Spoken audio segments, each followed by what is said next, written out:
Last Monday, an email from my mom landed in my inbox. Subject line: recipe for Sunday dinner. I clicked, expecting her famous meatloaf, but my stomach clenched instead. It was a 30-page legal document. Her last will and testament, dated just 2 weeks ago. I immediately called her, but it went straight to voicemail. My brother Jake and sister Lisa had also received it. Jake was already in a panic. The will left almost everything to Lisa. The house, the savings, even mom's cherished jewelry, which I'd been promised since childhood.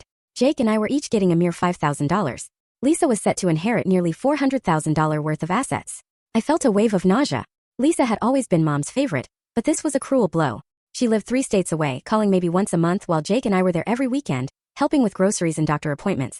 Jake called me, heartbroken, having planned to use his inheritance for college. I was counting on it for my daughter's college fund. Apparently, our consistent care meant nothing compared to perfect Lisa, the successful lawyer married to a doctor. An hour later, Mom called, sounding frantic. "Did you girls get my email about Sunday dinner?" she asked. I told her we'd received her will instead, and the line went silent. Then she started laughing. "Oh honey," she chuckled. "That's not my real will. That's the fake one I made for Lisa." I was utterly confused. Mom explained that Lisa had been pressuring her for months, constantly asking about the will, the house's value, and her life insurance. It made Mom deeply uncomfortable. So she'd worked with her lawyer to draft a decoy will, leaving everything to Lisa, just to see how she'd react. She wanted to test if Lisa would suddenly become kinder or reveal her true greed. The real will, Mom assured me, split everything equally among us 3, as it always had. She'd accidentally sent the fake one to all of us instead of the meatloaf recipe. Sure enough, within 2 hours of receiving that email, Lisa called Mom for the first time in 6 weeks. She was suddenly deeply concerned about Mom's health, offering help and even promising a visit, something she hadn't done in over a year. Mom tried to dismiss it, saying she'd sent the will by mistake, but Lisa kept probing about finances and organizing affairs. By Thursday, Lisa had called daily, making plans to come home and help with important paperwork.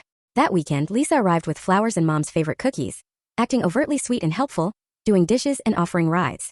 She constantly reassured Mom not to worry about money, stressing that family was what mattered most. It was jarring to see such a performance after years of neglect. Mom played along, but her disappointment was clear. The test had worked exactly as she'd predicted. On Sunday, Mom gathered us all. She told Lisa the will she'd received was a fake. Lisa's face went white. Mom explained how deeply hurt she'd been by the constant financial questions, and how Lisa's sudden concern only appeared when she thought she was inheriting everything. Lisa tried to argue, but Mom wasn't having it. She announced she was changing the real will. The house and jewelry would now go to Jake and me, the ones who actually cared for her. Lisa would still receive her share of the savings, but the house and jewelry belonged to the children who had earned them through their presence and love. Lisa stormed out and hasn't called since. Jake and I still visit every weekend. Now we help with tech support too.